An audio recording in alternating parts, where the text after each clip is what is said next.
Welcome. Welcome to this interesting conversation that we're going to have about money, which is about the last thing that I want to talk about. Usually I'm on Saturday evening, usually prepping for a senior high Sunday school class, and last week it was about Abram and Sarah, and I have a curriculum, and it's nice to, it's easy to do, and I learned something. So this has been a totally different experience, but one of the tricks that I have in the senior highs is that if it's a curriculum that doesn't really resonate to me, or the purpose of the class is it's just not it doesn't have a lot of meat to it, you know, we'll just do a lot of highs and lows. I think we get just as much out of that as we do anything else. It's just that relational piece of it. So I'll start my high. We'll go around at least 40 minutes.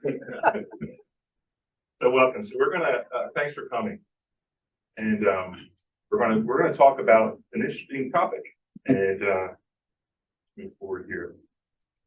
So why are we doing this? Well, let me just give you a little bit of background. So in May of 2002. Or not 2002, that would be a long time ago. We certainly didn't kick the can down the road that far.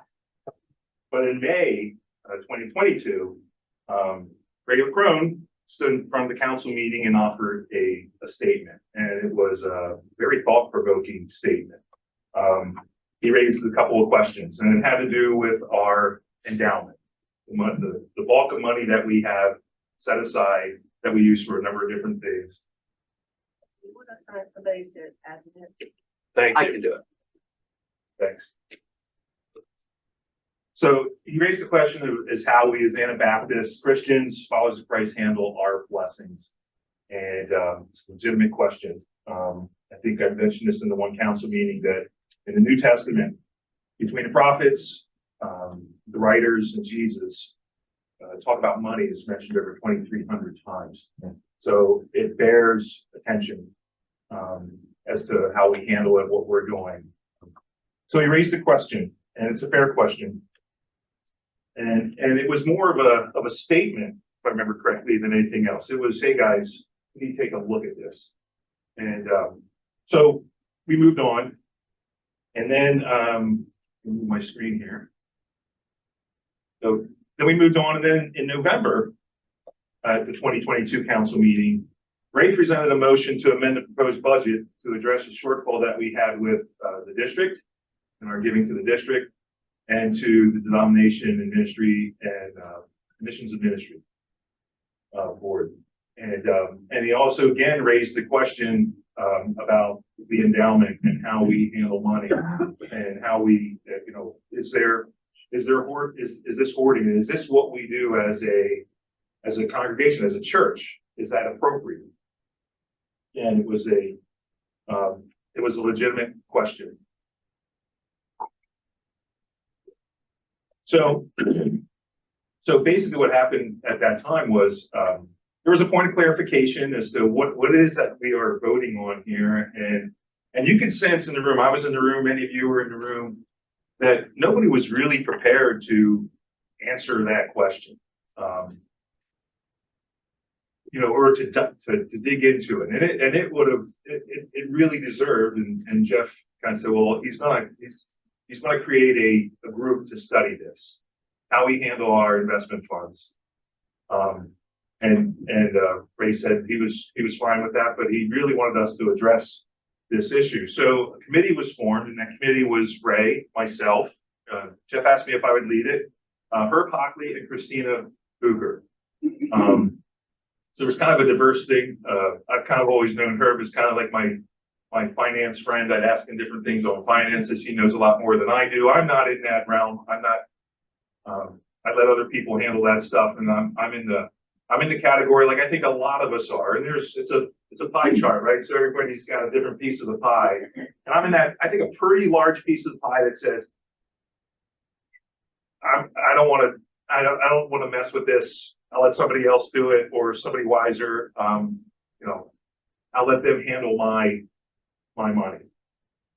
So, and I do, and I'm not qualified to talk about it or anything like that. So that's the case that I was in. Christina was brought in because she brought along this, she's a religious professor over at the college, retired religious professor over at the college, and she brought in a biblical side to it so that we could kind of delve in all three ways.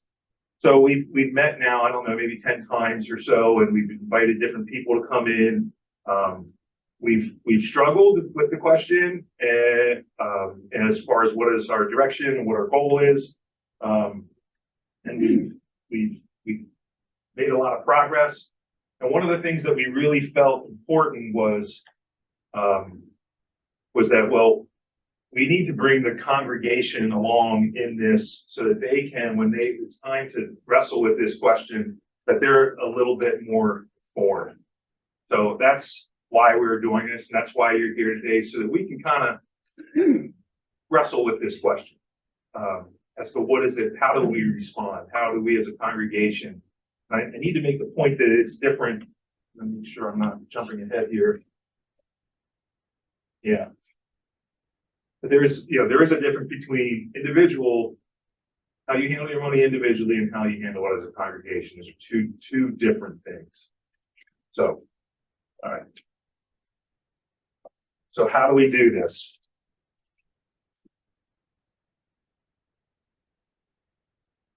The first thing is here, and this is an introduction to this 6-week series. My job here is to kind of create the framework, a ground level, so that we all know what we're coming into.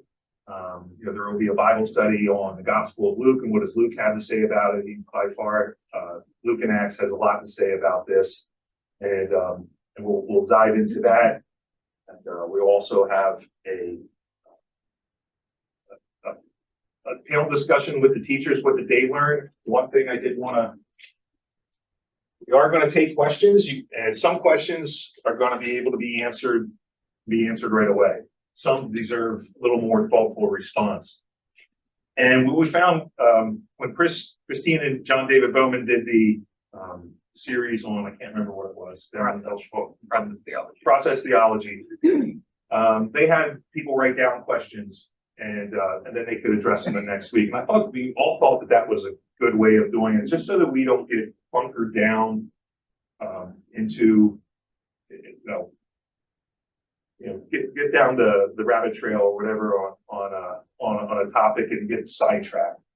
So we thought that was a good question. So I'm going to just pass those out. Take one, and you don't have to write any questions down now. So yeah, we're not going to get into the nitty gritty. I'm not the person to lead that conversation to begin with. This is more of a Bible study, and then also just how do we deal with this as a congregation? So we're going to do a 3-week Bible study on Luke, where we'll explore what the gospel says, how we should treat our money and our possessions. We want this to be an open and healthy discussion. It was important to the committee that this series is not swayed one way or the other. We know that there's differences of opinion on this for a number of different reasons. And this isn't to nudge you a certain way. This is the way you should think. That's never been the case in this church. It's here's the information, process it, discern it, and think about it. And I think that's, I think that's a strength of our church, and that's what I do like about our church. And that's always when I'm in senior highs, that all I want them to do is think. I want to raise the question. I don't want to tell them what they should think. I want them to just think for themselves. And I think that's very important. That carries all across this church. So an open, healthy discussion. So how does the scripture inform, and how does the congregation respond? That's ultimately one of our biggest questions, is how do we respond, or how are we informed about this question? And then how do we respond? And when I talk a lot, my sweat glands fill up because I'm not breathing. Yeah, I know. The undercarriage sweat. So attractive. That's what I love about you. All right, so like we said, not all questions will be answered right away. All questions will be written down, so we will write down your questions. If you don't write them down on that card and you raise a question, you don't have a pen, you didn't take a sheet, that's okay. You can still ask your questions. We'll write them down and we'll make sure that they are addressed somewhere along the way. And Zoom attendees, welcome to you as well. Thanks for joining. You can write it into the chat if you would rather not. If you'd rather not write it into the chat box, you can certainly email me at klengle@gmail.com, and it's not K1 Angle, it's KL Engle. And if you can guess my middle name, you win. You could take my shirt off. No, you'll never get it. Kevin, can I add something real Yeah. quick? Because we're recording this session, for the people online, if they have a question that they also wanted to enter into the chat, it'll be recorded in that way. Okay, perfect. And so just so you know, this is recorded. So if someone asks a question, we want to go back and look. Right. Great. So feel free to ask any questions in the chat. All right. So what are our goals? You know, Ray, who brought this up, has done a lot of thinking on this. And I don't want to speak for you, Ray, but we've met so often and I've gotten to know you very well. I'm very, very impressed by your thought process. And Ray has been diving into this for years. So he is way ahead of us on the committee. And we do sometimes try to pull, you know, he's way out ahead and we're trying to pull back just to catch up. But he wrote in one of his papers that he shares with us, and he does a lot of writing, and he's a fantastic writer and very well thought out. You know, I'm stealing this from Ray, and it really is, you know, it's to align our congregational financial practices to correspond to our theological and ethical values. That's our ultimate goal. And again, the point of this 6-week series is to kind of help us all kind of catch up and say, what does that mean? You know, I haven't thought about it. Now I'm being forced to think about it. And what does it mean? And so again, going back to that open, healthy, you know, just take it in, be a sponge. You know, I did talk about this a little bit, you know, the difference between congregational and individual. Again, you know, how I know, again, I don't, I'm not a super wealthy guy, but I do have a 401k and I let somebody else manage it. And you know, I don't do anything with it. I don't touch it. I meet with them once a year and they say, how's it going? They say like this or like this or like this. And I'm like, okay, next year. When do we meet? In December again next year? So that's how I do it individually. But it's a different responsibility when it's congregational. We are one body. And so, you know, it's a lot different than it is individual. Our other goal, as I mentioned, is to equip the congregants with at least a remedial financial framework to be able to make an informed decision in this area. An open discussion and discernment. I've seen this church go through a couple of discernments before, and I mean, to me, they're exciting. Tough questions, and the way that this church processes that, and I've just been incredibly impressed at how this church wrestles with tough questions. And I think a lot of tougher questions in this one. You know, it comes with some pain, and there's some casualties along the way, hurt feelings, things like that, but not the way that you can see it done in other places, that you see it in other places. So I enjoy a good discernment, and that's what this is. Does anybody have any questions so far on what I've covered? I feel like I'm moving super fast. probably are, but it's okay. You have your say. But definitely want to have questions here at the end. So,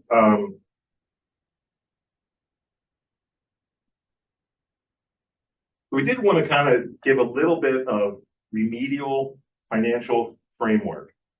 And this is kind of the question here that we're looking to do, like a classic endowment fund management strategy. This basically, should have all these down here. So, a classic endowment fund strategy, you have a large sum of money, right? And you get a 7% return. That's just kind of classic. And I think we talked about that. That's just that's what you expect. Sometimes it could be better, sometimes it could be worse, but you expect a 7% return. And then what you do with that 7%, or what you do with that fund is that you disperse 4%. So that creates that lump of sum will never go down. It's going to be there in perpetuity with that strategy. And that is if you talk to any financial people, that is sound financial advice in handling your lump sum of money. Again, we're looking at this as a congregation. So does that apply to a congregation? Don't know. There's some questions that I've done in my reading, opportunity costs. You think about do we there's a couple of different ones I'm trying to think of. Do you build jails, or do you work on what the core problem is that put people into jails? Do you treat AIDS patients, or do you do the things that help them not get AIDS? So there's opportunity costs. What do you feed the person now, or do you feed them later? Is ultimately what it comes down to as well. So those opportunity costs are in there as well. And you don't really necessarily deal with that too much in your individual dealing with money, ways of handling money, but as a congregation, is that the right thing to do? Is that what we're called to do? So that is a little remedial financial framework. Does anybody have anything else to add to that?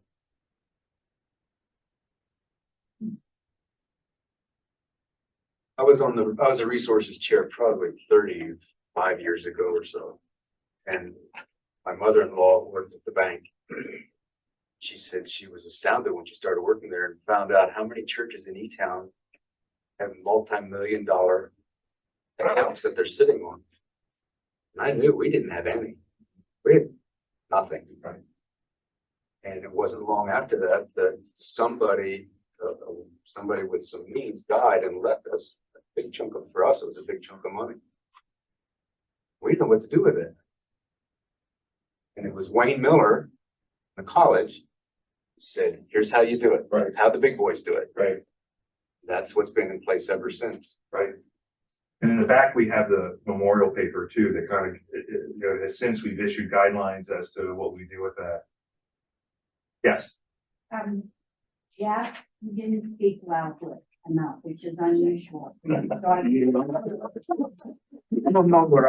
not a loudspeaker. I'm just saying that 35 years ago or so, I was on the chair of the resources commission when we had no funds of any kind. Right. But I learned that churches all over E-Town had multi-million-dollar funds. And we slowly joined that club. Thank you. Kevin. Yeah. Maybe I'm the only one that's confused. Yeah. Coming in and not quite knowing what was happening. Yeah. On the farm, we used to have a saying, if it ain't broke, don't fix it. Mhm. So clearly with this series, there is some sense of a problem. I'm not clear about that. I mean, maybe I once was, but I forget things. What's the problem we're trying to fix? Yeah. Well, we're trying to align our blessings and what I go back to the first one,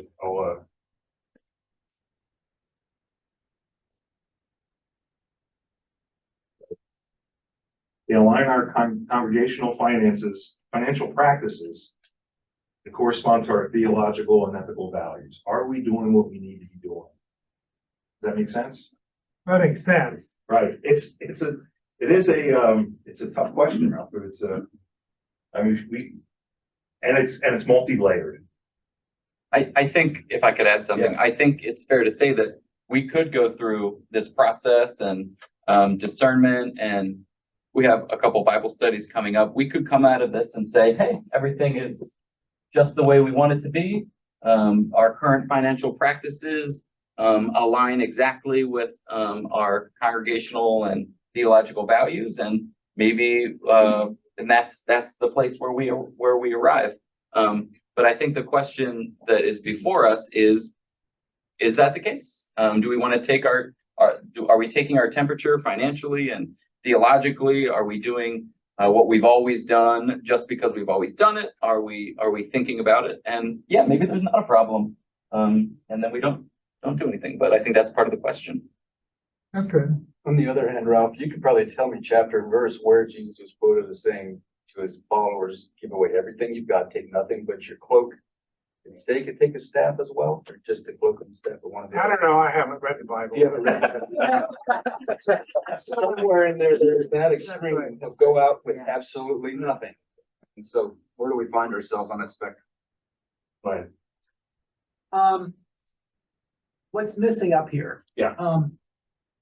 If you take your second point there about the 4% annual disbursement. Right.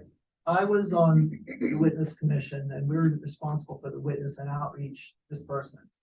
And when I was on, the resource committee would not couldn't get past anybody on the resource to disperse anything in a year when the investment value was down. There was no gain this year, so you can't spend anything. I'm like, so we've made some changes, and I think it's been amended since then, but that's the first time we allowed that annual distribution, even if there's not a shown increase in net value of the fund over the year.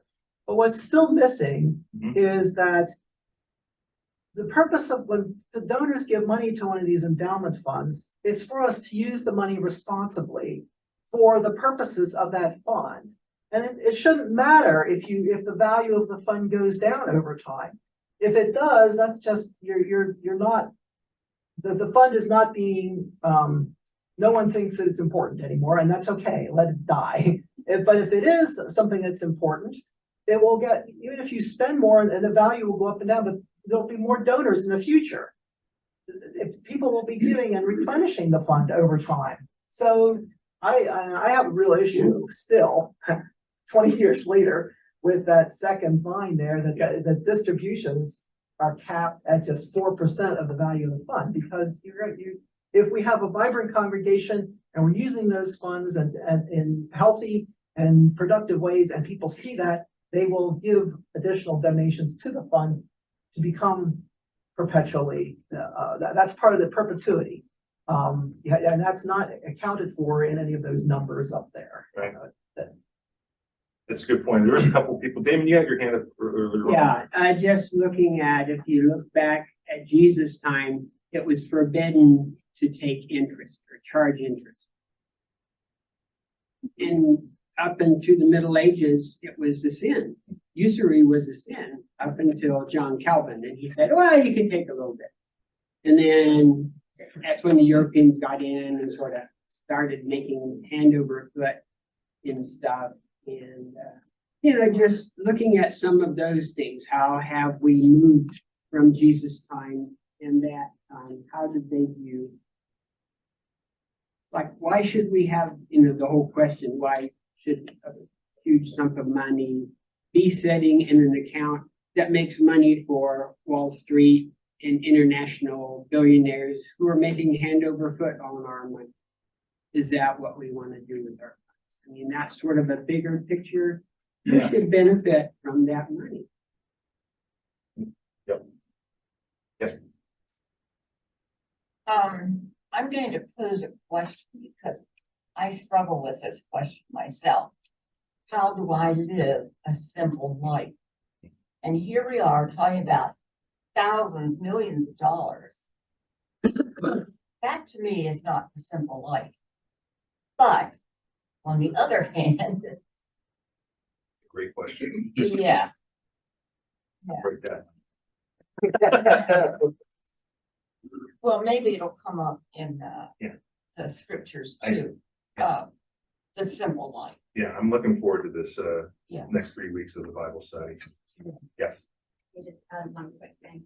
I think the underlying theological question that this kind of poses for me at least, or at least what I'm hearing in all of these comments and in your presentation so far, Kevin, is the question of who are we serving? God doesn't call us to be efficient necessarily with the funds. God calls us to be faithful. Jesus says, we cannot serve God and mammon. Mammon is wealth. We cannot serve God and wealth. So the question that boils down to is, who are we serving? What is the faithful response as the church to God's invitation to us? So I think in our context, we're trying to answer that and look at that more closely as a conversation, which leads to the details, I think, which we're going to cover. Another good question. Yes. I think of an institution like Haverford College, which fine academic institution. And if you look at its endowment, it's not very substantial. When you pursue why that is, because they have a commitment to scholarship and they use a substantial amount of their endowment for scholarship. So they, rather than this 10%, 90%, which I'm appalled by, they choose to do the reverse, 90 and 10%. And I would like to see us move in that direction. And then also at some point talk about tithing, which I certainly don't do, but I have a brother who does that, and I greatly admire him. Kevin, the Zoomers want people to identify themselves as they speak. Okay, you might need some help with that. Okay, just on the. Could you say your, sorry, could you, Peggy Schaefer. Okay, just on the other side, because I was on stewardship and we went to a workshop. The endowment also is there to help the church function, because there's years where we have not met our budget. And that's where we tap in. And one of the things, getting back to your observation on tithing, younger generations aren't tithing. I mean, older ones, yes, you know, now there's a whole area in which people give donations. And I know at one time when I was on the stewardship, there was one person in this church that donated 10% of our budget. No idea who. But you know, that person dies. We have a big hole in our budget. So I understand the giving, but I also understand you need sort of a cushion for those low that you can keep functioning, paying your bills, paying your ministers, and as Glenn said, paying your outreach, what you want to do. And that's where you have to dip into the endowment. Yeah, one of the things that the committee has wrestled with is the generational piece of it. So what responsibility do we have to the future generations? What responsibility do they have to themselves and to their future generations? And you know, that's a legitimate question that needs to be raised. Any other questions? Don Crable. It's not clear to me, in the endowment funds, if individuals today make contributions to those funds, or if they're all the result of, I can't think of the right word, but when people die. Yeah. And, do you know the answer to that? I don't. Maybe someone in this room does. I mean, it gets replenished by people leaving leaving money Right, but to the church. not making, while they're living, a contribution to an endowment, to the endowment. Typically, that is not what Right. what has happened. That There have was been kind some of rare, my there has been assumption. some rare instances where people Yeah, have given to a current fund while they're still alive. The other thing on endowments, getting back to Don, you can have unrestricted endowment where somebody bequests money to the to a general endowment. But when you step over and somebody specifically identifies how you can spend that money, your hands are tied. You have to follow those restrictions. Yeah, and that's a good question because, there's the general endowment and there's specific gifts that are given for specific things. And, what I've kind of learned through this process, preferably because we're a congregation, we're all one body. Those gifts are given to the congregation. The body should decide what to do with that money. When you're given the gift of $250,000 to do a specific thing, your hands are tied, but you're not going to say no either. That's kind of the reality of it. But it's interesting. So just for future reference, if you plan to bequest anything, just do it generally.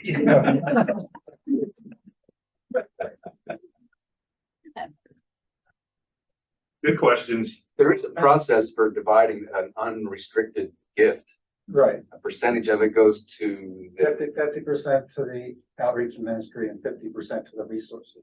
And that's what this paper is all about. This Yeah. is, so if you want to change that, you rewrite the paper Right. and redefine how you're define your goals. Yeah. You're giving your goals. Yeah, if you didn't get the memorial fund paper, it is on the back table. And just a point of clarification, this is November 2008. It was updated in 2016. 2016. The office has that paper. That was my fault then. I pulled that off the shared drive this morning. Okay. And so it'd be interesting to know what the difference was then, what we amended. The main difference is the music ministry Okay. fund was not in this paper. There was some other adjustments. Okay, Because, Miriam McDonald, to right. your point, left a large sum of money for the music ministry's fund. That was added, as well as some other minor points.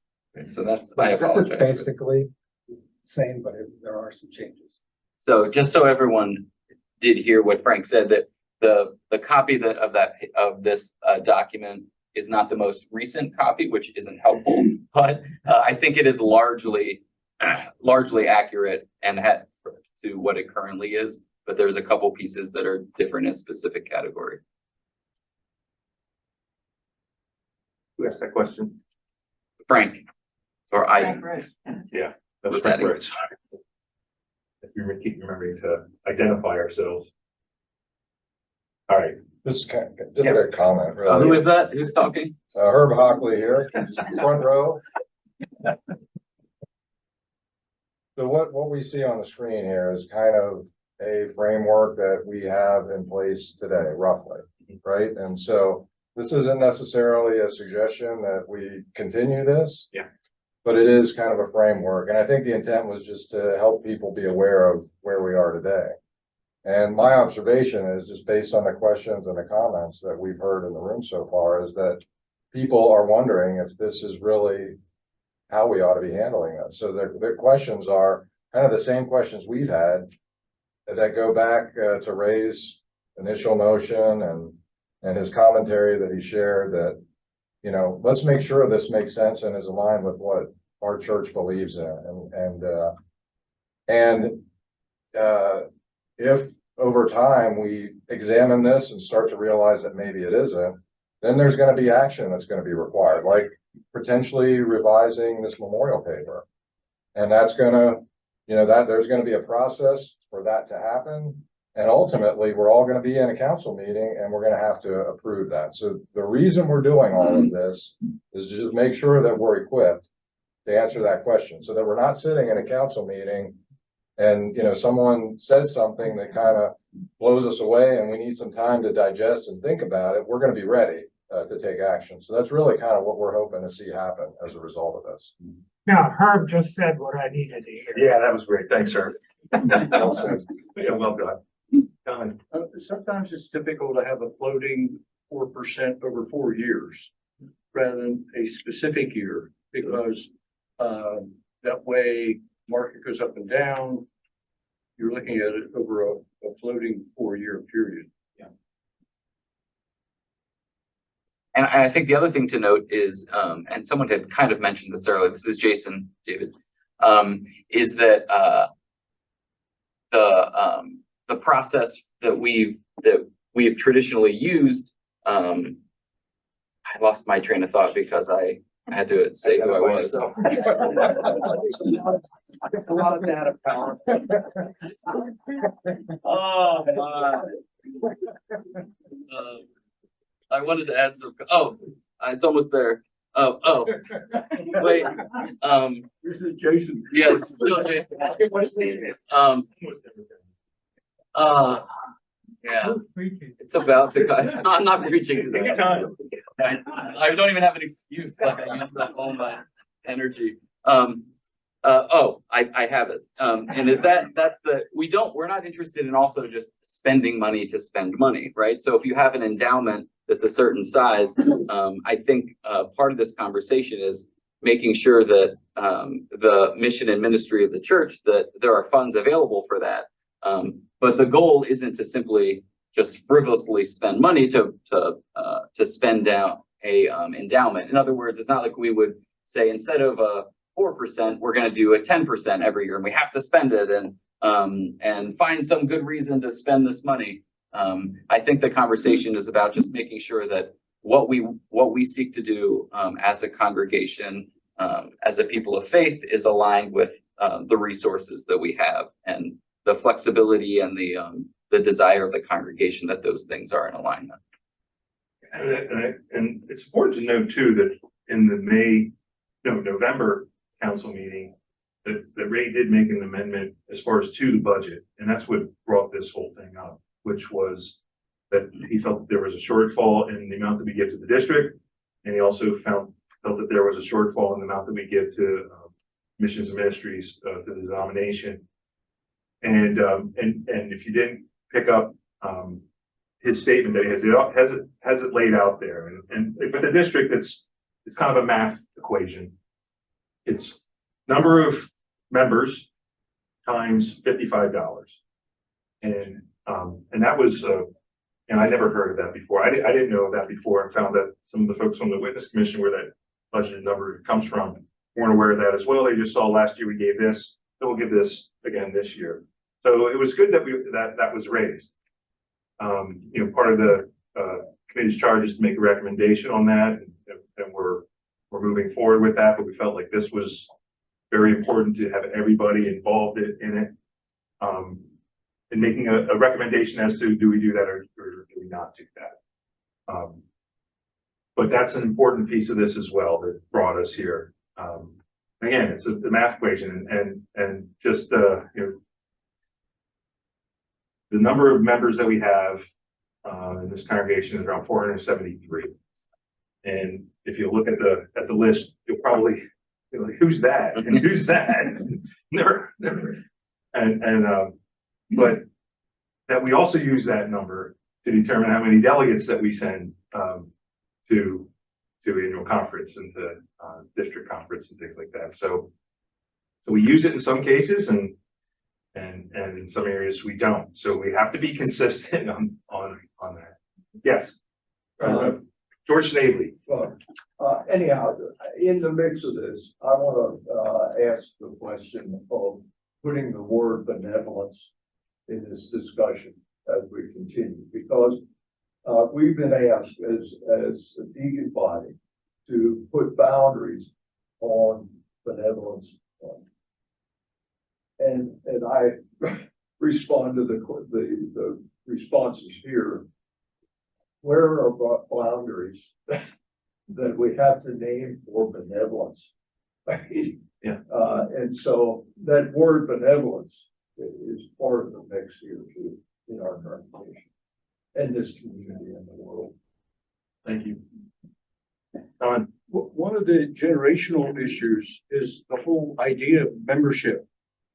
It's kind of like, it's who shows up is more important than, how do you define a member? Right? And I think that's not as important to the younger generation. It's like who shows up. And it may be attendance becomes a more helpful definer of membership in the archaic sense of, I don't know. Yeah, I mean, it's an unanswered question. What defines membership? And I know in the past year, kind of shadowing Jeff in my role, I've learned a lot. And that's been struggled with. Going through those roles, it's not as easy as, well, let's get a count. It's not as easy as perceived. And attempts have been made to get an accurate number, but it's still challenging. As Ray would point out, every church has that problem, at least denominational churches. It's kind of interesting. I mentioned that to somebody. And they're new to this church, and mentioned that question to them. They said, well, that's kind of interesting because in the evangelical churches that I kind of bounced around in, it's flip-flop. There's 100 people that are members, and there's 200 people showing up at church on Sunday.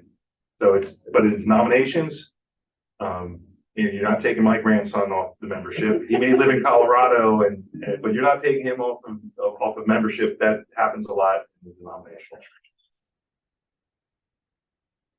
I keep moving here. We did talk about memorial gifts. Yeah, general and specific. Sorry. All right. So here's the schedule of what is coming up in the next 6 weeks. So we got through. This is today. Why are we doing this? We have Chris Bucher, John David Bowman, and Tom Longenecker are going to be leading the next 3 sessions. I'm really excited for that. The curriculum comes from Everence, which it was written by the stewardship education person at Everence. I think they do a fine job. That's who we work with, is Everence, and they do a fine job in kind of like working that fine line as to this way, too much this way, too much that way, and they come from it from a biblical perspective. And anytime that I get a chance to learn about Luke, who I thoroughly love the book. It's the most challenging book, and it's the one that I think has the most action, and it's the most social justice, and it's the one that I think this church really kind of relates to very well. So I'm really excited about kind of diving into it with this particular question, because again, it's one of those things that is mentioned again. It blew me away 2,300 times. Second only to the kingdom of God in the New Testament. So it's an important area that we really need to wrestle with. So next week, Chris Bucher will be doing What Do We Value? And then the following week will be John David Bowman with Helping Others and Helping Self. And in week 4, it's going to be the Perplexing Parables. That Tom Longenecker will lead us, and I'm excited to hear those. Week 5 we're going to bring back the teachers, all 3 of them, and kind of as a little panel discussion. What did they learn? Because you do learn a lot when you teach. So they're going to come back, and we're going to have basically a panel discussion with them, review what they've uncovered, new things that they've learned, and just kind of, and with us, with our questions, just kind of again have that open discovery. And then week 6, we're all stakeholders in here, and I use that word a lot, and that's probably a carryover from my business life. That word is used a lot in business life. Stakeholders. Who are the stakeholders? Well, we're all stakeholders in this, right? And we've asked. I don't want to call them key stakeholders because you're all key stakeholders. Just say it. Yeah, we wanted to get a diverse cross-section of folks on this panel discussion, and so, and many of you are in here. Who I sent an email out and said, hey, would you join a panel discussion? And it's from young and old, male, female, in the financial area, not in the financial area, kind of a cross-section of who we are. And we're going to have a panel discussion with them. So those little cards that I gave you, if you didn't use them, and you don't want to lose it, just set it back on the table, the question cards. But that's going to be key to those discussions on week 5 and week 6, is what questions do you have? Who asked the question? So you asked the question, how do we live a simple life? Write that question down, put it on. That's a good question. There's a lot of good questions. So write those questions down. Give those to me or set them on the table. You don't have to do it today, but we want to be prepared by week 5 and week 6 and we want to give them an opportunity to process these questions, look at them, and give a thoughtful response to these questions. I think it's going to be an interesting dialogue. I've really enjoyed the conversation this morning. A lot of good questions, a lot of good insight, a lot of good thoughts, and I hope that you all can keep attending when able to, and we'll go through this together in May. On these skinny dues. Yeah. Do we keep this for all the rest of it? So if you want to keep it, because you know you won't lose it, you can keep it. If you I'm going to lose this, set it back on the table. They'll be here every week for those questions. Well, my question, I guess, added to that is, if I set it back there today. Yeah. But next week I have a question that I want to write down. We'll have another sheet of paper for you. Now, that's not living very simple. Why did I just keep it until I'm done? That's nice paper too. For the record, the church is not buy that paper. It's one of the perks of working where do I work then? Yeah. Any other questions? Kevin. Yeah. Lay electrodes. Ralph Dietrich. Ralph Dietrich. This is fantastic. I wish I'd had this in my hands before I showed up this morning. Prepare for today to know what's happening. And the coming weeks, is this schedule going to be printed somewhere? Are there going to be things that are going to be handouts? I mean, is there something we can do ahead of time? Yeah. So I have, this is my. I don't want that.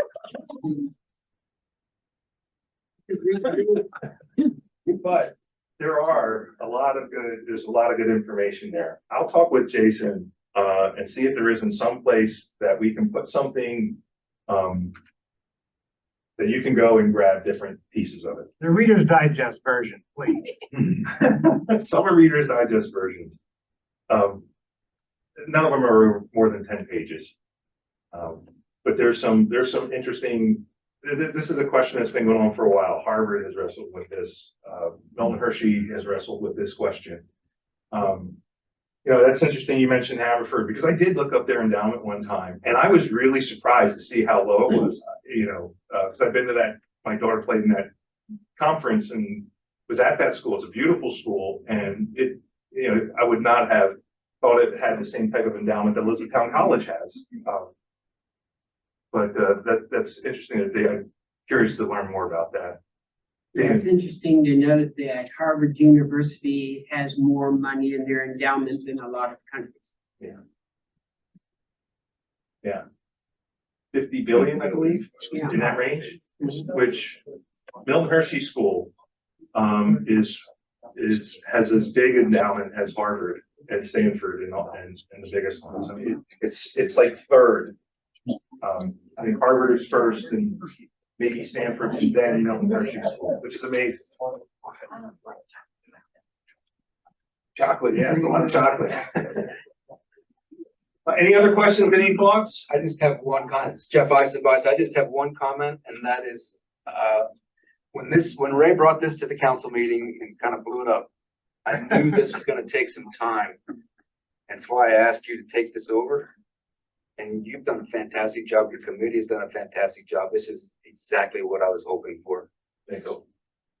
Thanks. It was a challenge though. You probably saw my eyes get really big. Not within my comfort zone, but it's always good to be stretched. Did a good job.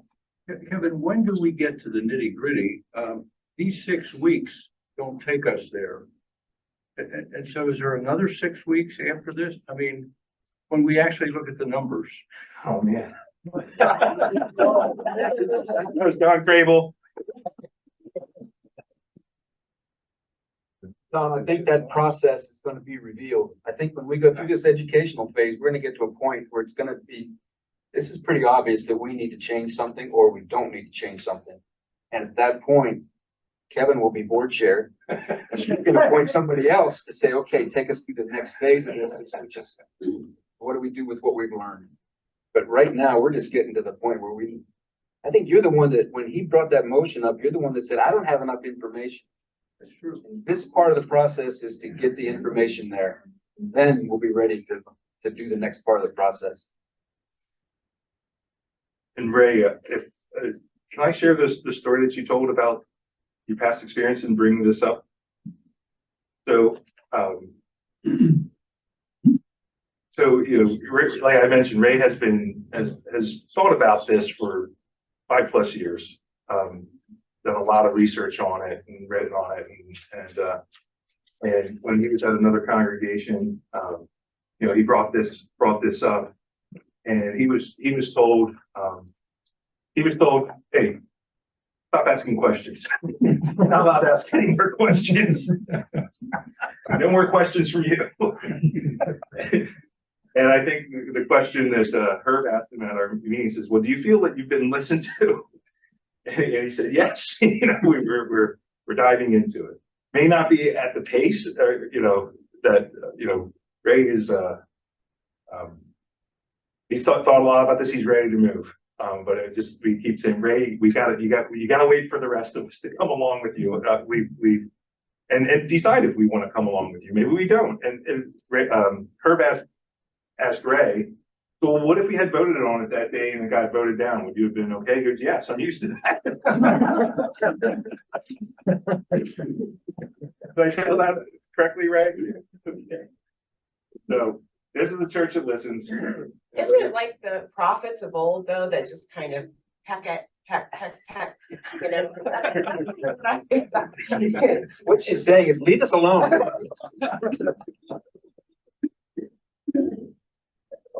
I think that'll conclude unless anybody has a high or low. Thanks so much for ending. And if you didn't, if you want to keep your card, you can. If you didn't, and they'll be here next week, but just leave it on the back table. If you have a question on there, just write it down, leave it there. Again, you can also email those questions to me as well too. So thanks to those on Zoom, and I think that'll conclude. Thank you very much.